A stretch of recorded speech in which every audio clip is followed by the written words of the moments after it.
Hope everybody's doing well. We're getting set up for our detox practice here in about 15 minutes. So if you are just joining, if you still got a few things to do, then you can come back. We'll start right at 7:30.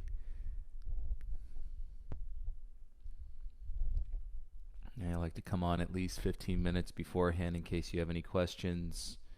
Those of you that are practicing live, you're welcome to use the live chat feature here in YouTube, and you can ask anything, or you can just share how you're feeling and what's going on today, where you're practicing from.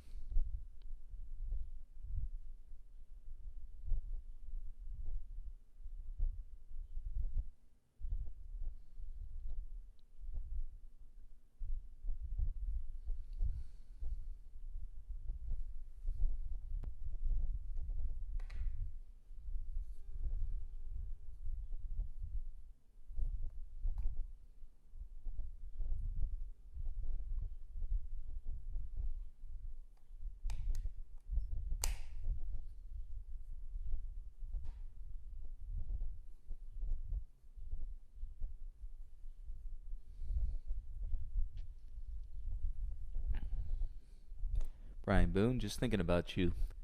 I was driving up. You at the I see I think the boards are up across the store. Your work. So I was just wondering if you guys have been open this week or how that's going. Hi, Era. Good evening.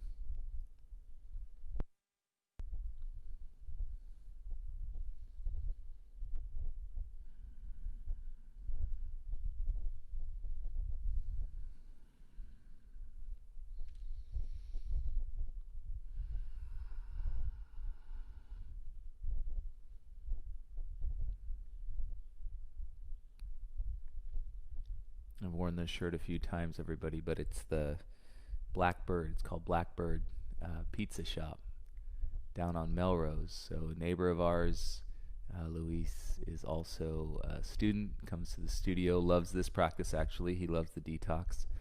And if you're looking for a delicious Chicago-style deep dish pizza in Los Angeles, he does it very well.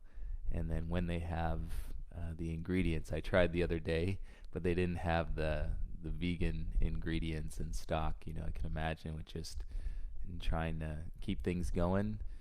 But when he has the vegan ingredients, he'll make you a vegan deep dish pizza, which is pretty much a dream come true for somebody that has turned vegan but grew up in Chicago. Ari.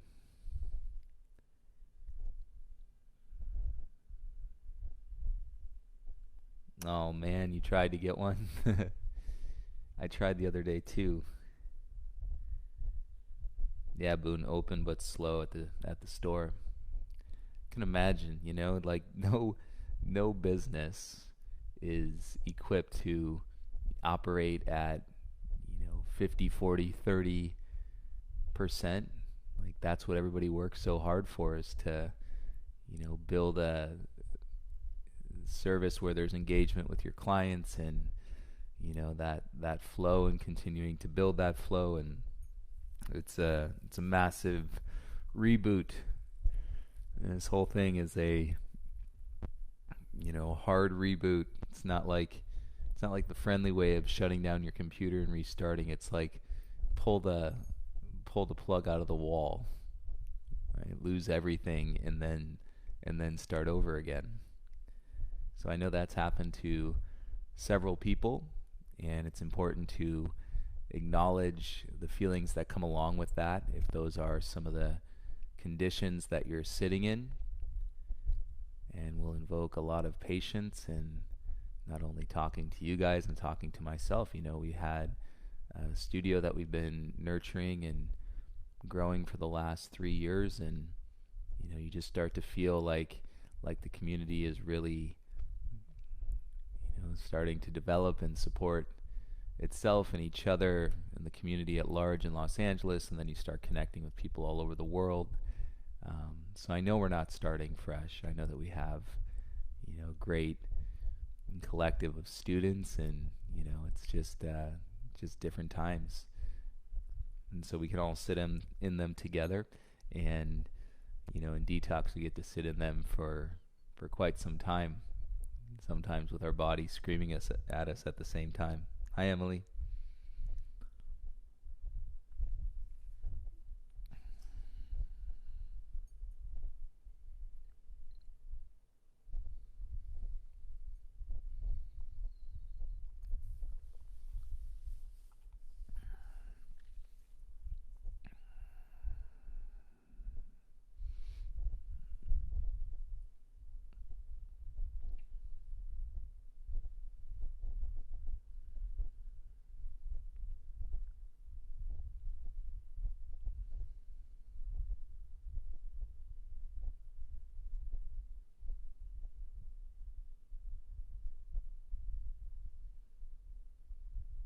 All right, I think your stomach will be happy though with you at this point of your evening. If you did not have Blackbird as planned earlier, then your stomach will probably be much happier through this practice than had you eaten Blackbird before. See, because if you eat Blackbird after the detox, you're having like a deep dish pizza at 9 o'clock at night or something.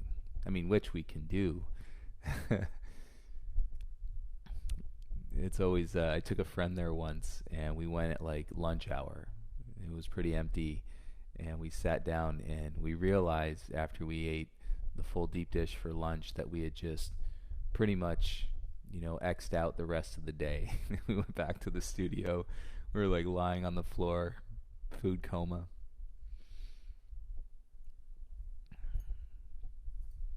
Emily, back in Chicago, you get to just have the real deal. Here we've had to search, and trust me, when I moved to Los Angeles, that was one of the first few things that I was searching for. I was like, there's got to be deep dish pizza. But the thing about it is, I believe they say that the water has something to do with the way that the dough and the crust comes out. So it's definitely different. I think Blackbird does a pretty good version of like a Lou Malnati's crust. But some of them, it's just you could tell there's a difference for sure.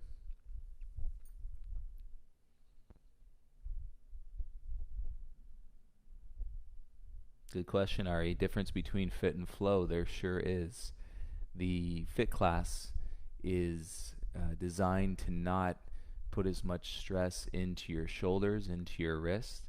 So what we do is we actually exclude. You'll notice in most of the fit classes, I mean, it's not a perfect science, but in most of the fit classes, I won't do more than 3 vinyasa flows. And that means when you're in a high plank or a high push-up, and then you come down through chaturanga, lowering halfway, and then you lift, inhale to upward facing dog, and then back into downward facing dog. So in a fit, I'll only put those in sporadically, and no more than 3 typically. We'll do yogi push-ups, we'll do a lot of other things to build the core, but really we're setting up the foundation of the breath and support in the body, and so that when you get flowing, a bit more swiftly in the flow practice, or the flow class as we call it, that you have that support, that you're not dumping into your joints, and you're not ending up feeling inflamed in your wrist.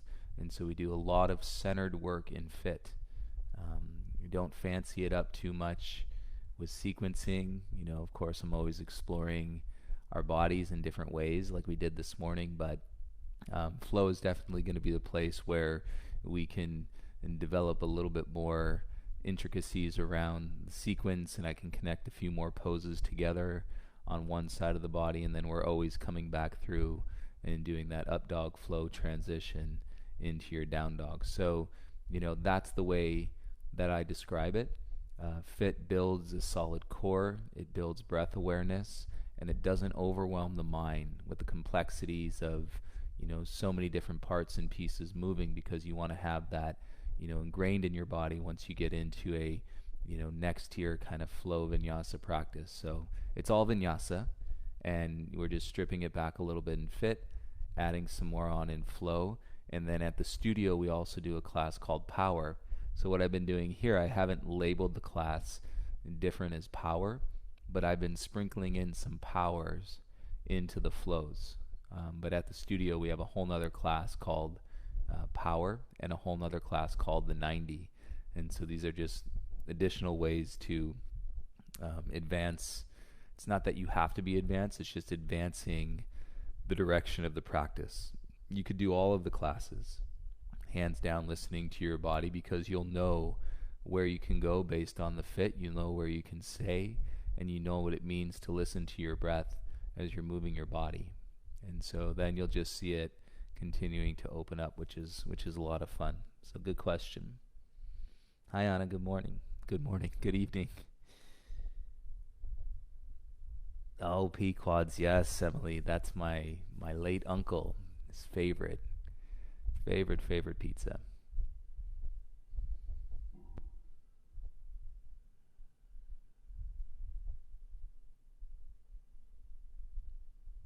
If there is, Anna's asking if there's an exercise for me to do because I've been feeling great, much stronger and flexible during my first week and a half following you daily, but my left shoulder hurts when I stretch it.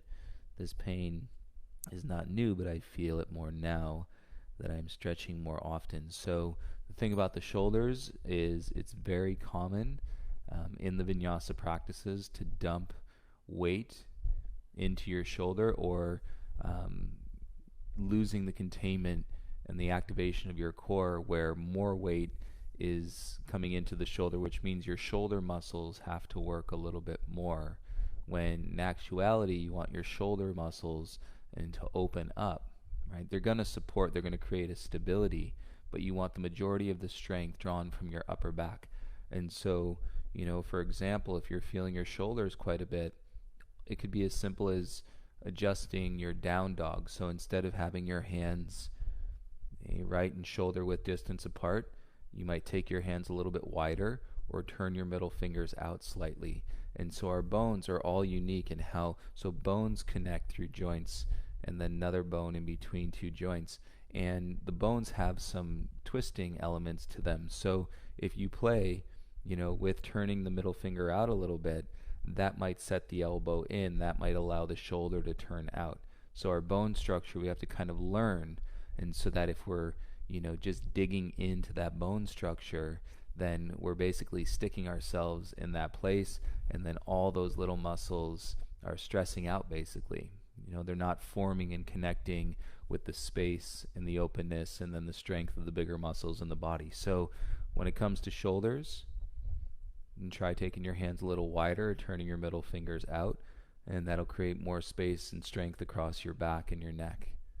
Right? If you're doing one of these, and then you can start feeling the shoulders. Another thing is just repetition. You don't have to do all the reps, or listening to your body when we come into that side plank. So over rotating the shoulder. That's why I tell you guys, when you have one hand on the ground, I say look down at that hand. People always want to move their gaze first. Look down at that hand, because when I move the gaze, I start to draw myself and over rotating through the shoulder. I'm losing the stability and strength in the upper back. If I keep my gaze down, especially as you're building a practice with a new teacher, keep your gaze down, feel that arm firm, stabilize with the shoulder, and then as you feel that stabilization, now the last thing to move is the gaze. So really good question. And we can keep asking, keep telling me how you're feeling, of course. Hi Sherry, good evening. All right, you guys, you ready? If you want a playlist, I still don't have a new one for you. Still going no music. You can see I don't have my ear monitors in, so no music for me. But if you want one, pick any Detox playlist out there on my Spotify. It's Joe Komar, and you just hit play, and you can have music if that's something you're into. This practice, as I explained to all of you, is without music right now, so that we can listen, so that we can really drop in. If we got even too far ahead of ourselves in the pandemic, right, we can take some time on our mat, open ourselves, and to listen deeply. Who knows what we're gonna find, what we're gonna feel. Okay? So turn to face your device, whatever you're watching this on, and then come to a cross-legged seat tonight. And we'll be here for a little bit, so I would suggest putting something underneath your bum.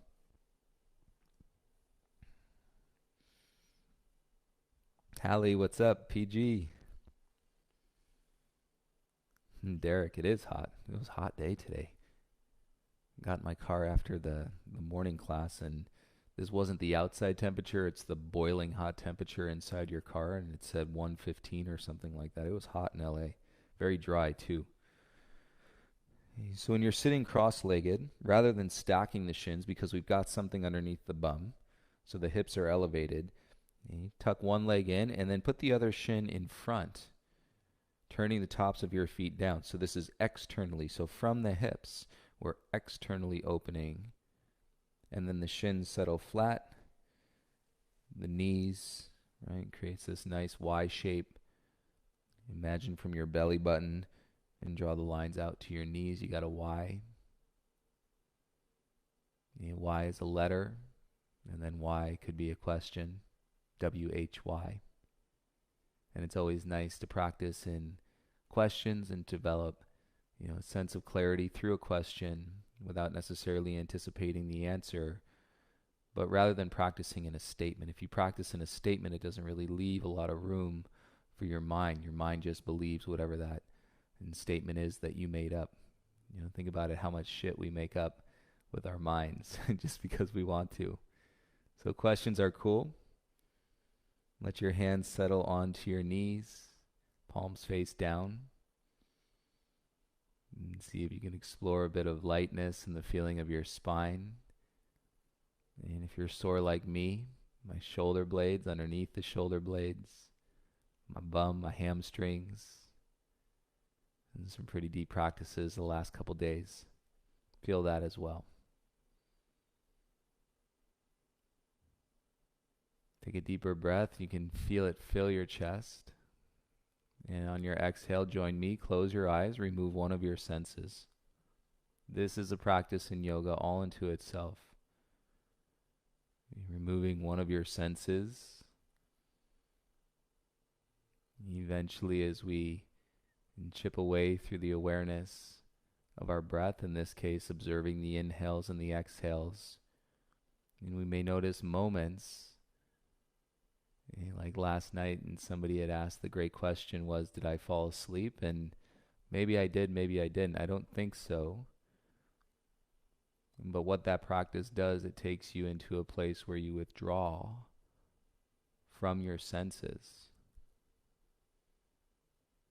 And so you're taken aback from that which creates your reality. Your five senses create your reality. My five senses create my reality. And so what you're seeing, what you're hearing, taste, touch, sight, sound.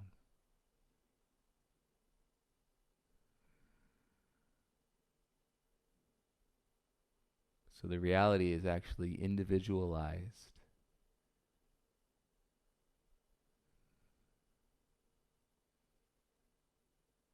And then your mind has a, let's call it the dark room where all the photos have been developed. Your mind has the context of your reality. I know sometimes that could be good and sometimes it's not so good. Sometimes we want to celebrate and share it, and other times we just want to push it down or further away and act as though it never happened. I get that.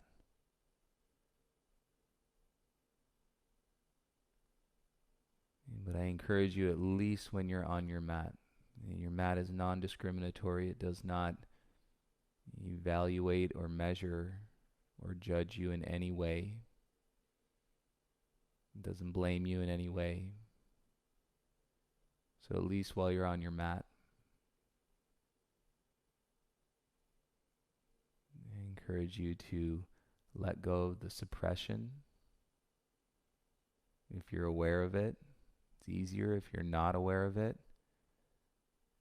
it may come up and you can just look at it, observe a breath with it, and continue to hold space and throughout the adventure of your practice.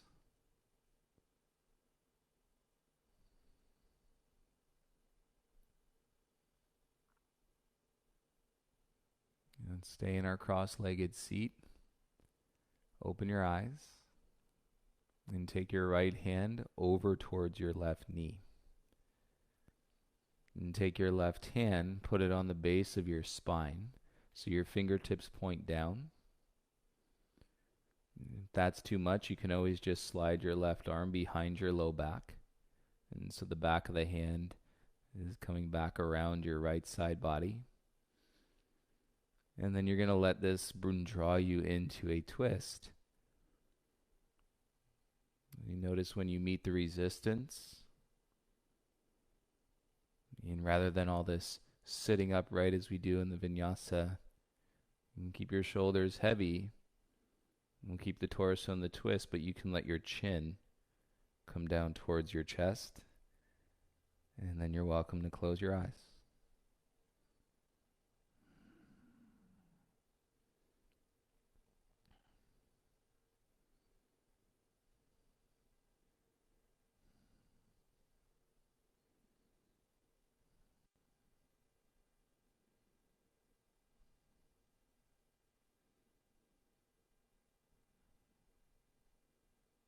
And what you can do is feel what you're feeling. And notice your breath and how it's behaving in response to the position of your body. And you notice what your mind is saying. Should you have had pizza for lunch today? Now that you're sitting in a prolonged twist, and compressing through your internal organs, it's all good.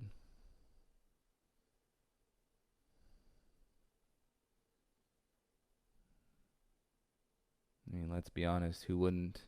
I've met some people that don't really like pizza. I don't understand.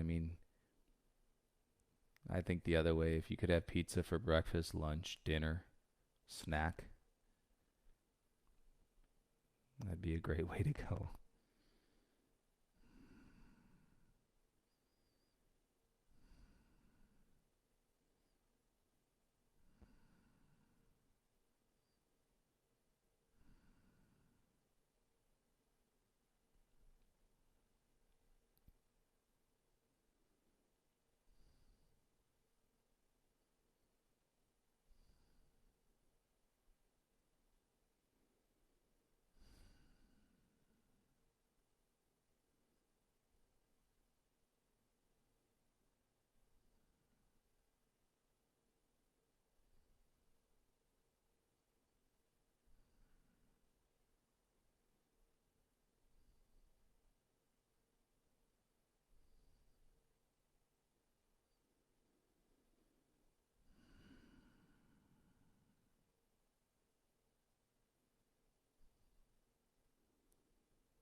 And check it out. Keep your eyes closed, or close your eyes if they're not already.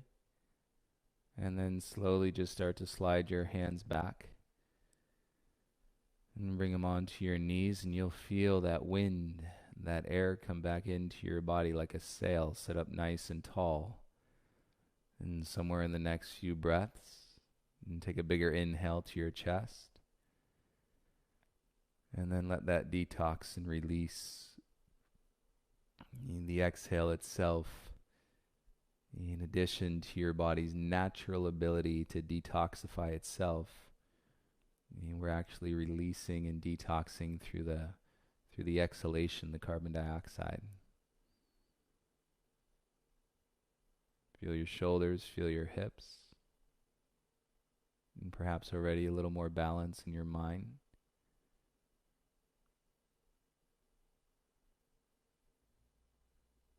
It's okay, everyone, if you're hitting 1, 2, 3, 5 times a day where you're just losing your shit, just feeling a little crazy, a little off kilter. It's okay.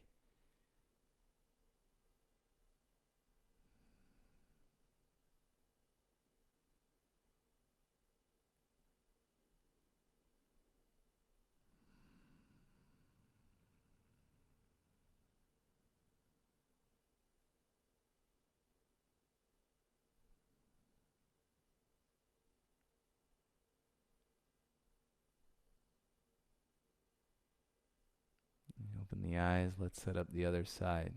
And take your left hand over to your right knee, right thigh. And then take your right hand into your sacrum, fingertips point down. If that's too much, slide your right forearm across your lower back. And let the shoulders sit heavy. And then as we start to rotate in the torso, the bum stays rooted. And your legs have been in this seat for a little while, so if you're feeling your feet, little tingles in your toes, all good. And then as you meet the resistance, that spot where it starts to get sticky in the twist, don't force it.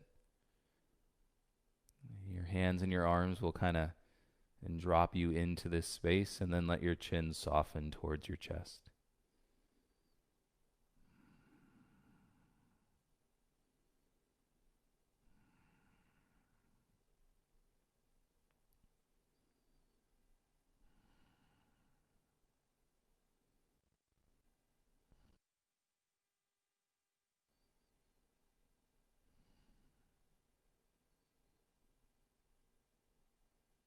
And so we never let the edge deter us. You're building a relationship, and you can think of range of motion.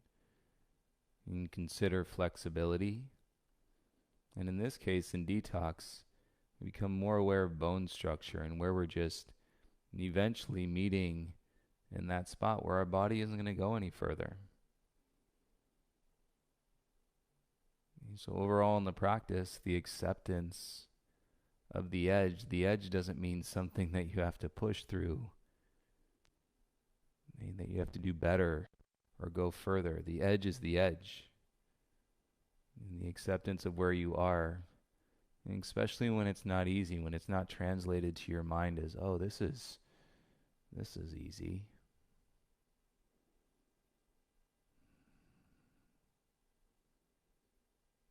And that's when we get to see, that's when we get to draw and through our internal share the wisdom.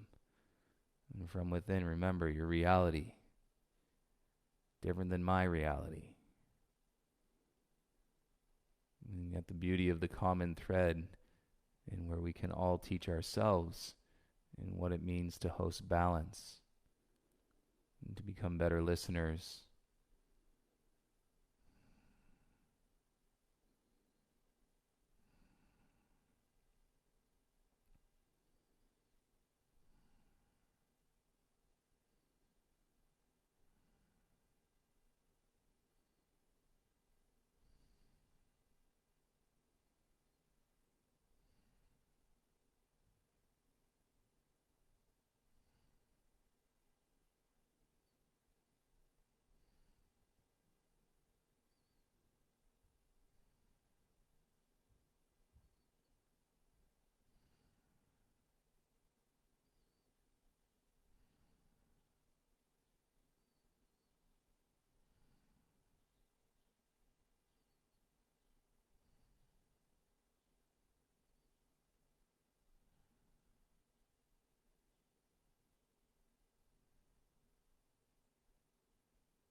Keep your eyes closed or close the eyes as you feel the release. All we do is let the hands slide us back into a neutral spine. Hands to your knees, feel the wind come back into the sail. And centeredness as you ground somewhere in your next 3 breaths. Take a deeper inhale. And followed by a deeper exhale.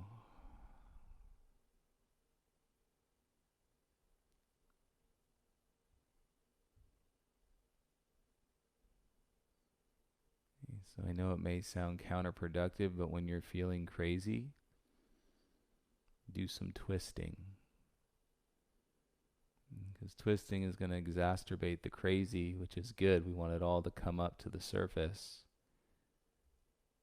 But then when you come back to the center, you can feel the space. You can feel the release of some of that chaos as it was attached into your central nervous system and through your spine. And welcome back, everybody. Open your eyes. And we're going to come off of the prop. So if you're sitting on a block, sitting on a pillow, let's remove that. And then turn to face the top of your mat, please.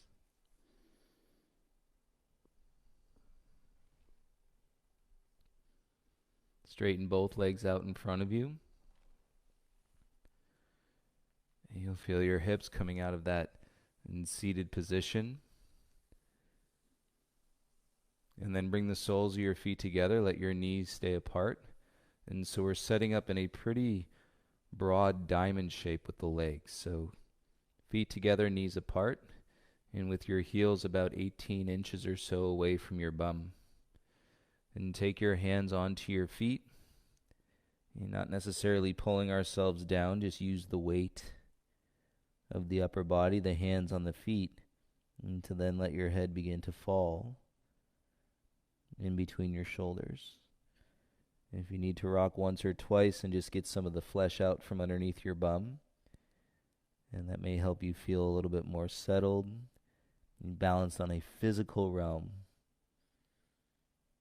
Even though through your muscles sometimes you can notice the variable difference of tightness on one side, a little more openness on the other. From here, just let the waves of breath take you in as you exhale and drop the chin into the chest.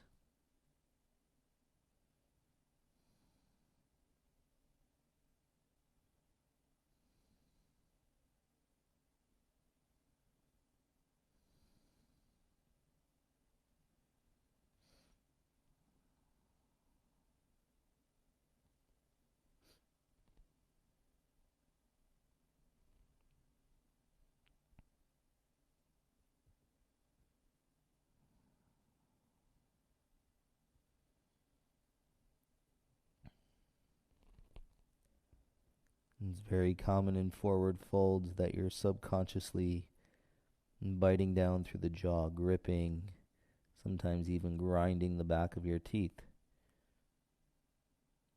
And so notice what happens if you lick your lips in the forward fold. And watch your jaw soften and then release everything you've got sticking in your forehead.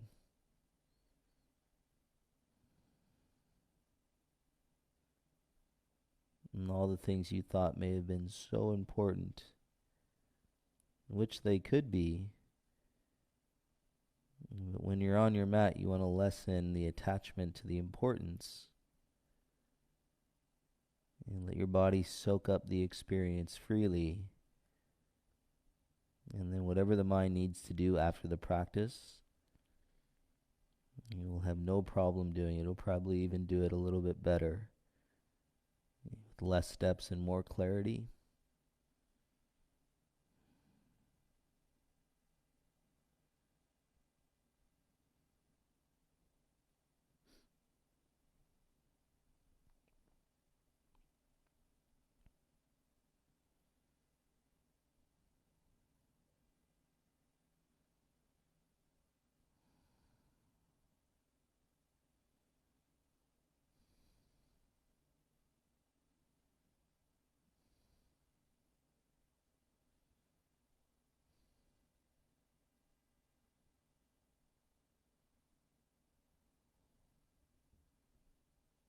And keep the jaw relaxed about one more minute, please.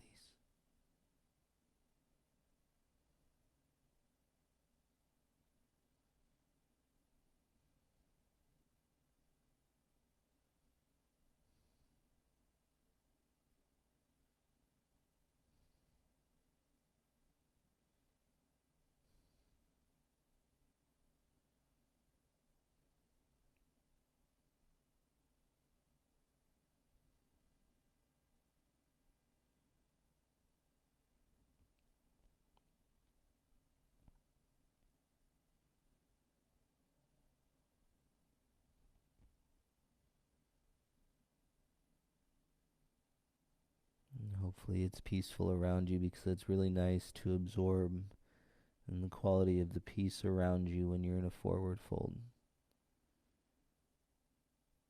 You can keep the head heavy and use your hands. Go slow.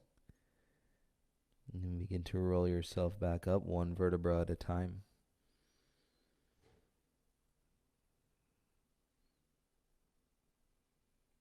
You feel your spinal column stack. And can't believe we haven't talked in this way up to this point in detoxing, but it's really cool to think about the wind coming back into the sail. As you come out of the compression of the posture itself. And sometimes we're in a mini rebound, sometimes we're in a bigger rebound.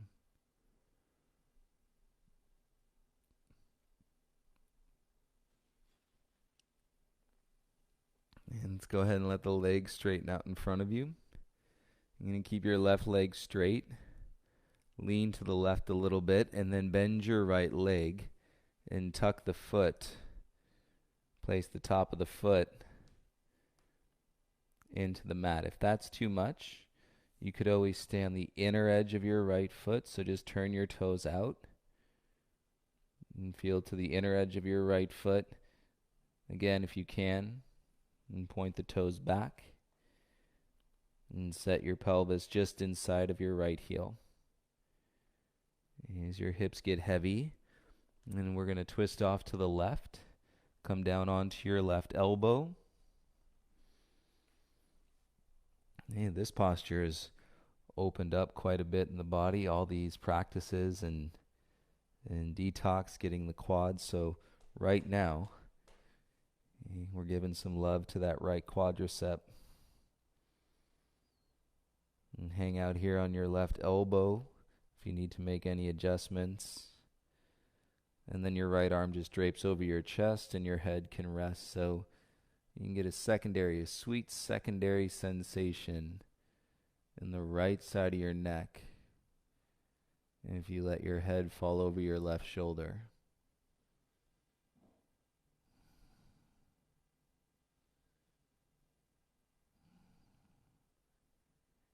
Most people have no clue, no awareness around how much tension and they're holding the muscles in their neck, the scalene muscles, the trap.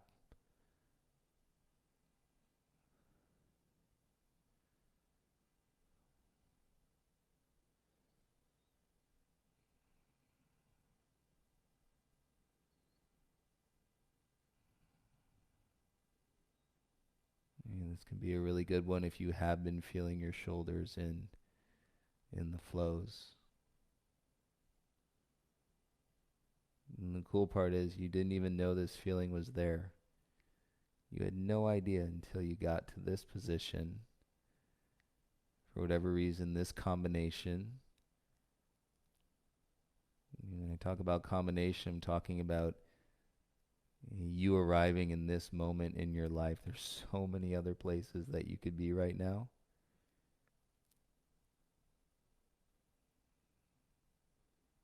And so arriving in the moment is pretty magical.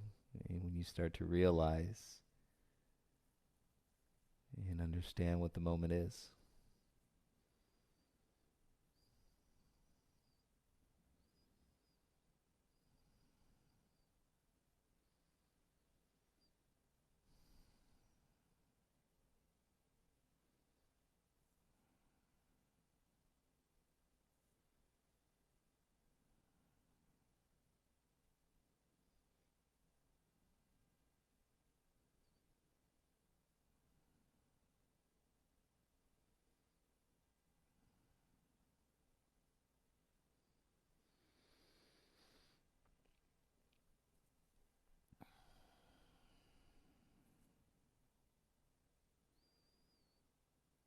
You don't have to, but if you're feeling pretty open in this posture and you feel like you can come all the way down onto your shoulders for the last minute, you can go ahead and start to make your way down onto your left shoulder.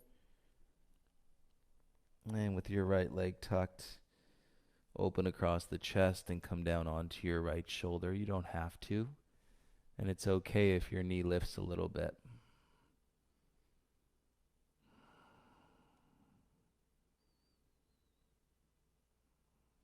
And just make sure you're not feeling like a jamming effect in your low back. If you went too far, simple, simple remedy in detox. Come back up to where you were. Don't fight it. But if you're a fighter and you're always used to fighting everything energetically within yourself, then you probably have to fight it, I don't know, once, twice, 100 times. And eventually you'll break through and you won't fight anymore.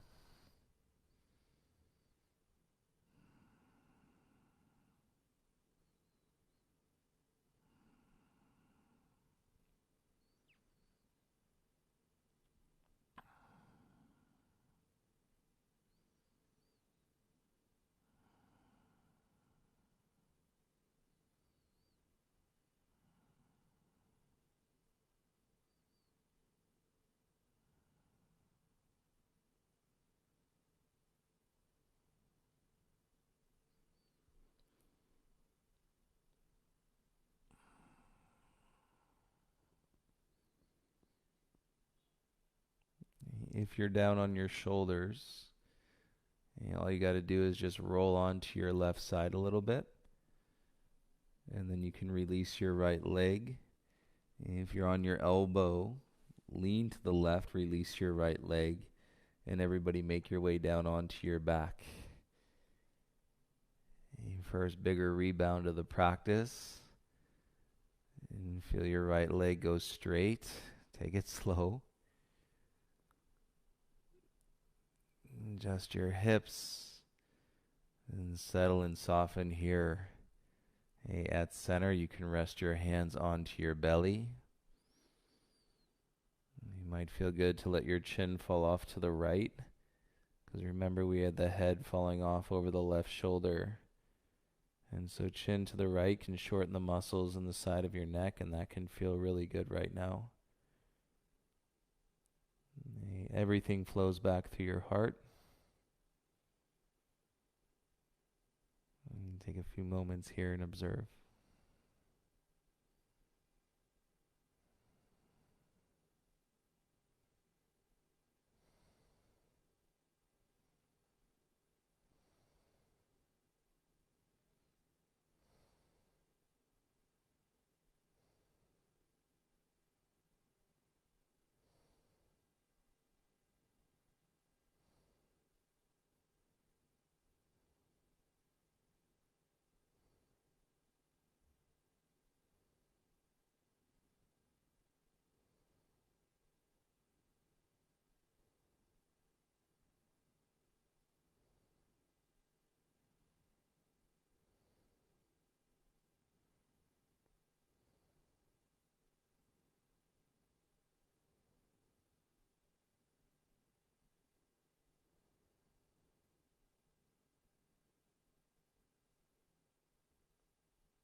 And notice the state you're in now. Slowly bring your chin back to center.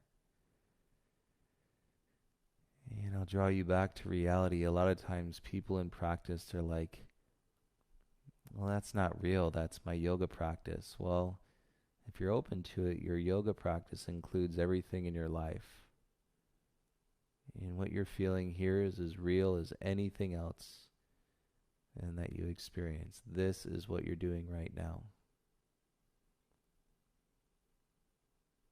Bend your legs, bring your feet back onto the mat flat.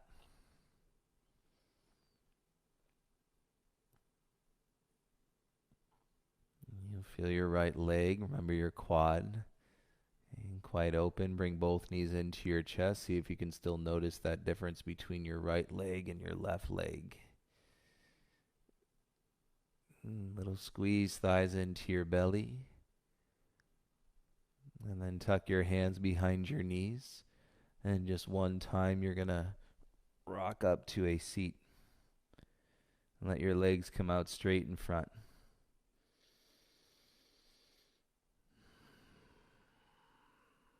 And take a breath, lean to your right side. And then we're going to tuck the left leg. And so bend your left leg and tuck the top of the foot into the mat if that's too much. And go on the inner edge of your foot. So flex your ankle, turn your toes out on a 45-degree angle. And then your pelvis and your hips are sitting just inside your left heel. And we're going for that top of your left quad now. Bring your hands over to the right, come down onto your right elbow. And left arm just kind of drapes over your torso. And then we start. Is release the right ear over the right shoulder. And you might get into that sweet neck stretch.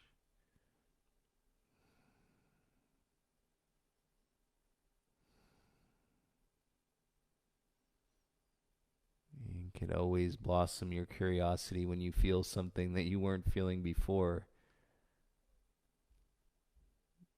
And so many times you go, what is that sensation? I've never felt that sensation before.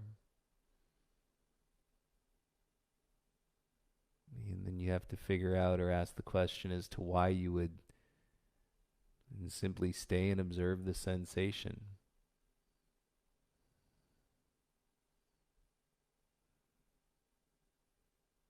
The great thing about the practice of yoga is that I can't make you do anything. It's embedding itself even much deeper the way that we're practicing these days.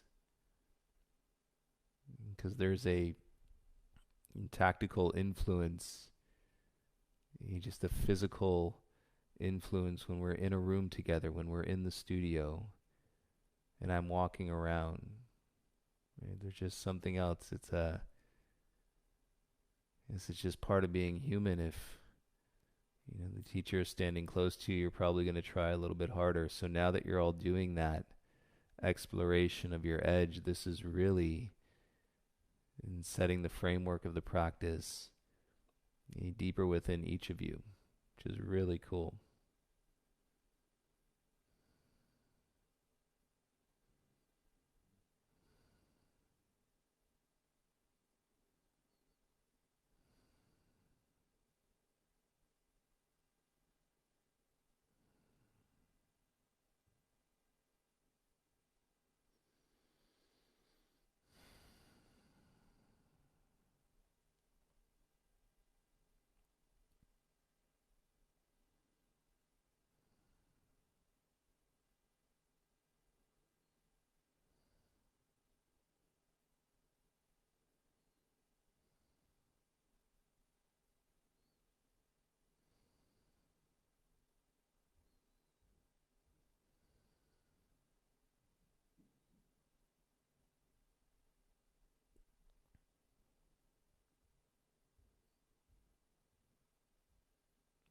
You are more than welcome to stay right where you are.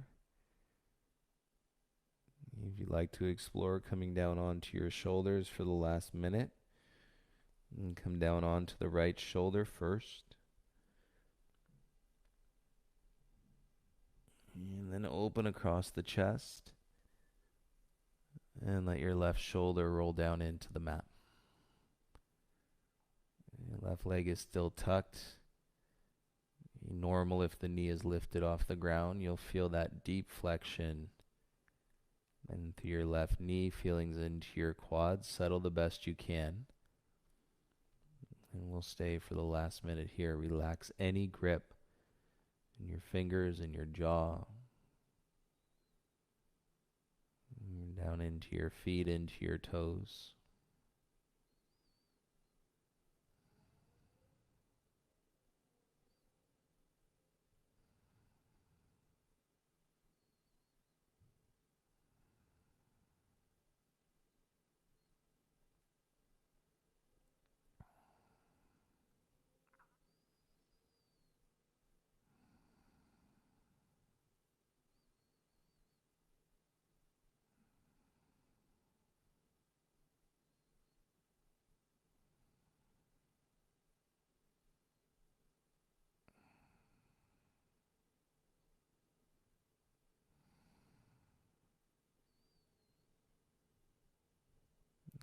Honestly, everybody, this can take so much tension out of your shoulders and the base of the neck, and the relationship into what you're dragging around and the weight of your thighs. So as you're opening up your thighs, you don't be surprised if you see a couple stories of the past appear. And it's all good. If you're on your shoulders, roll to your right hip. If you're up on your elbow, lean to your right side. And just release the left leg long. And then everybody make your way down onto your back. And feel the flow as you release the left leg. And bring your shoulders down, hips heavy. And go ahead and set up for some stillness in your rebound. And remember the wind coming back into your sail, the rebound.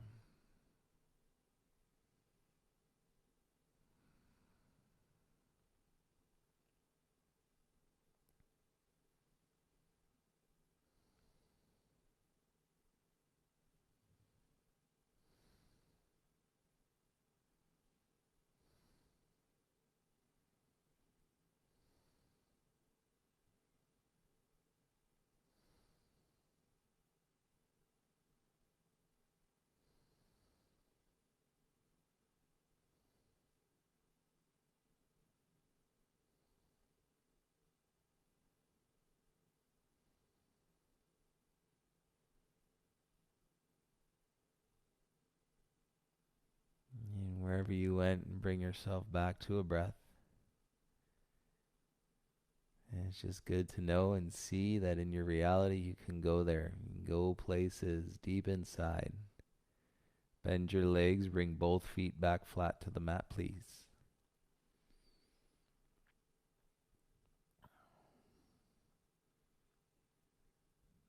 If you need to soften your low back flat, press through your feet.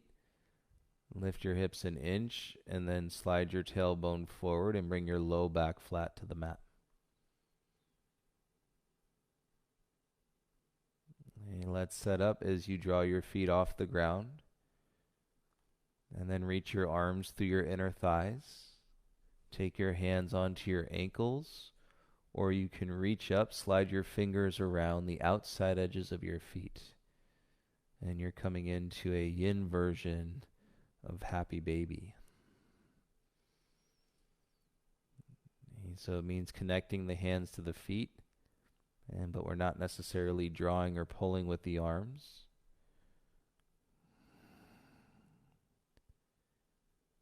And deactivate the breath, and so it's natural.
And keep your hands connected to your feet or to your ankles.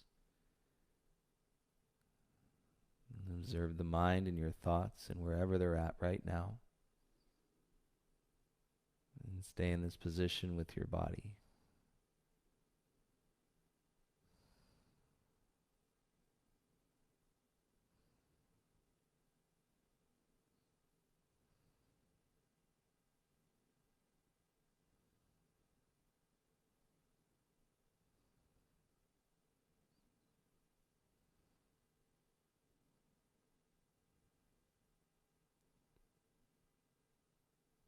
One more minute.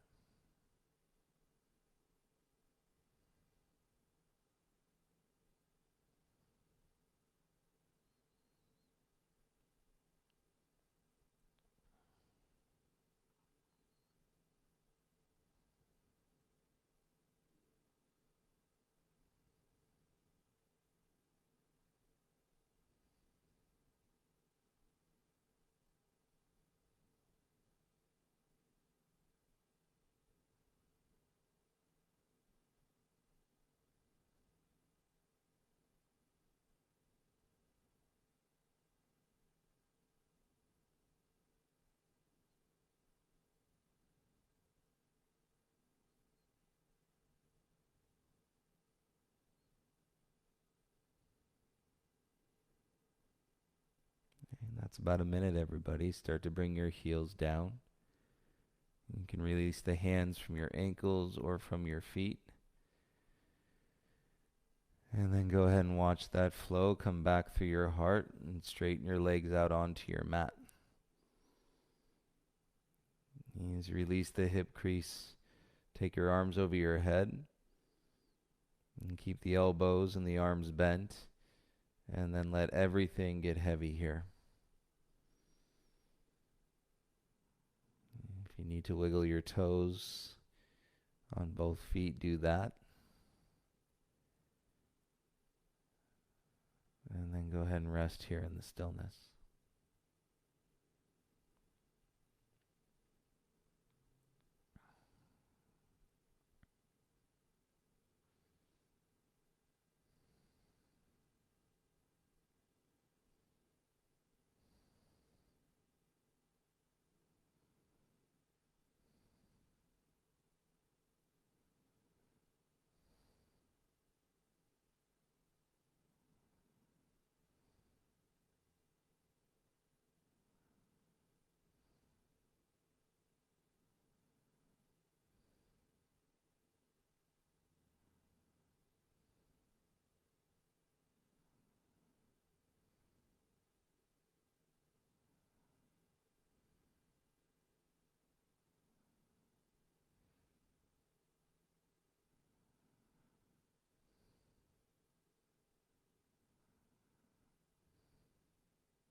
And come back to your breath. And notice once again wherever you went in your rebound. You can softly open your eyes back into the space. And keep the hips and the shoulders heavy. Slide your right knee into your chest. And let's come into wind relieving. Interlace the fingers onto your right shin. Slide the hands down more towards the center of the shin.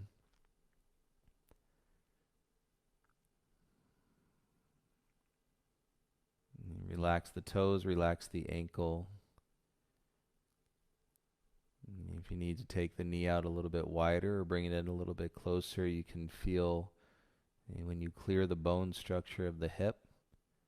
So we don't want to sit on that bone to bone resistance. We want to slide off to one side of it.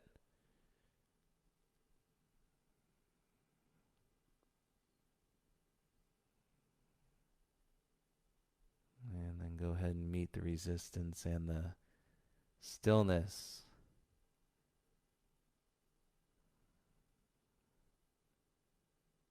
At this point in your practice.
So this part of your body is pretty open. You can use your arms. And for the next, say, 30 seconds or so, and see if you can draw your thigh and your knee in closer to your chest. Use your arms.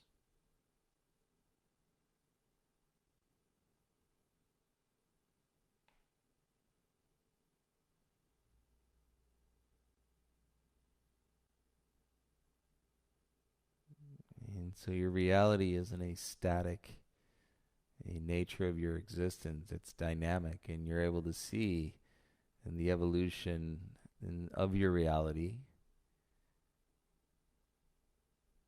as you exist with breath in moments. It's like an all-inclusive trip. And with your mind, we're not denying any part of our mind. And go ahead and soften your grip. And release your right leg out long.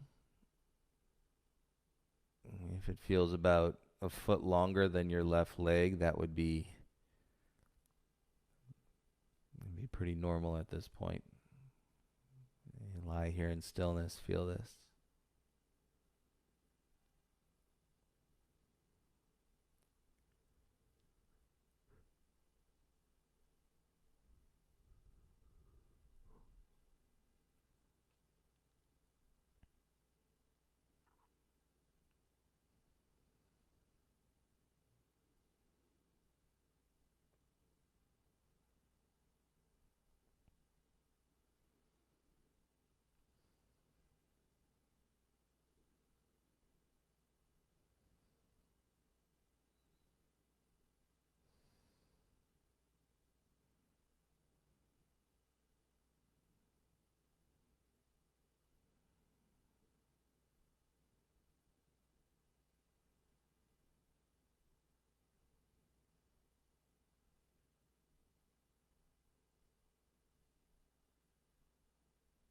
And so much peace.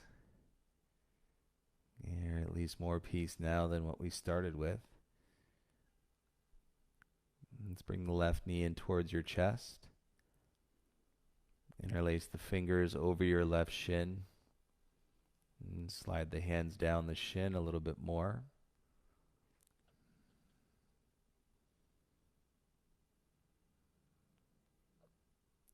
And let the knee and the thighs settle towards the chest.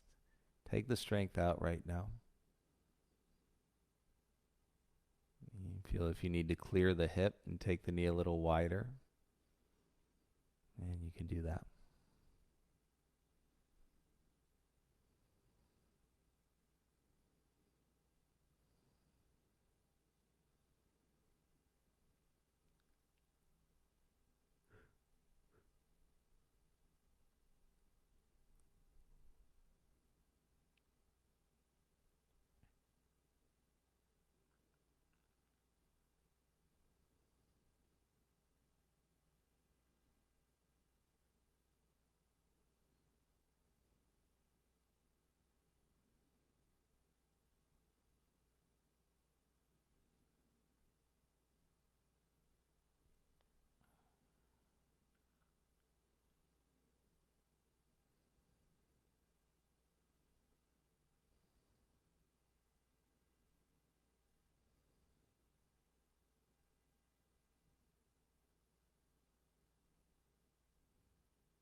part of your body. Use your arms and draw your knee thigh in a little closer to your chest for the last minute.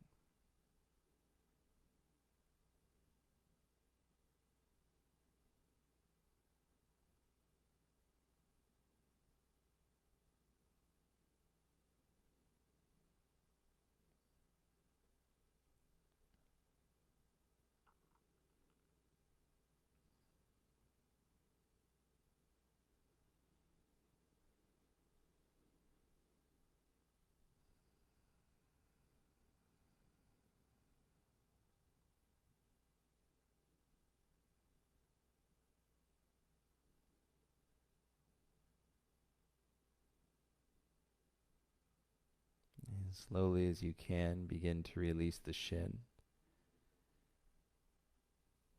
And let your left leg go back long onto your mat.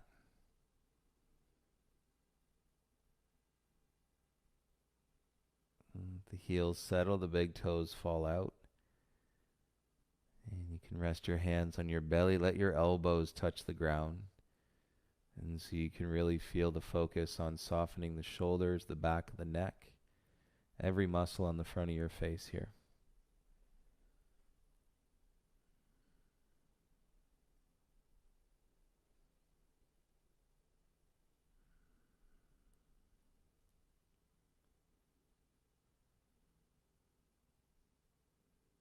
Feel the rebound.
not be surprised if you fell asleep, if you dropped out of attachment completely, if you lost track of time, if you wake up an hour from now and you're like, what happened? I would not be surprised.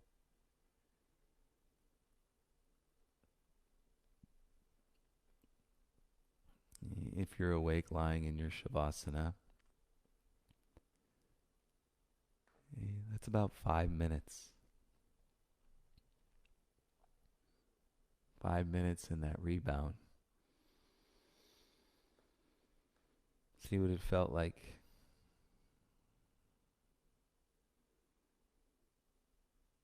It probably felt different than any other 5-minute chunk of time. And throughout this day, perhaps this month, perhaps this year.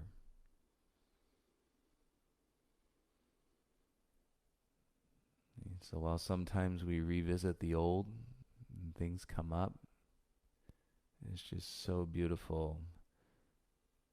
And to be able to settle into the expansion of space, and that is the moment. See yourself without judgment. See yourself as powerful beings with beautiful energy running through you, connecting from you to others, and to others, and to others. And this enormous web of energy and all beings connected as one.